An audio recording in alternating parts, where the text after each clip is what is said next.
Subject కి ఒక teacher ఉంటారు, అన్ని సబ్జెక్టులు నన్ను చదవమంటారు. ఇంత చిన్న బుర్రలో అన్ని ఎలా నింపాలి? Class work, home work, fair notes అంటారు. సబ్జెక్ట్ కి 3 బుక్స్ పెట్టి బ్యాగ్ నింపుతారు. ఇన్ఫాక్ట్ నా బరువు కన్నా నా బ్యాగ్ బరువే ఎక్కువ.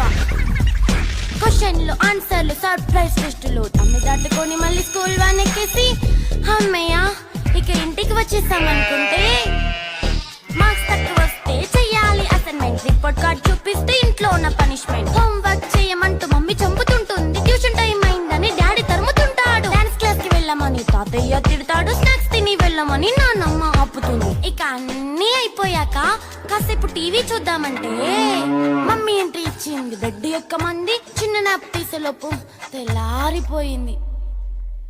అయ్యో మళ్ళీ మొదలు ఈ స్కూల్ కష్టం.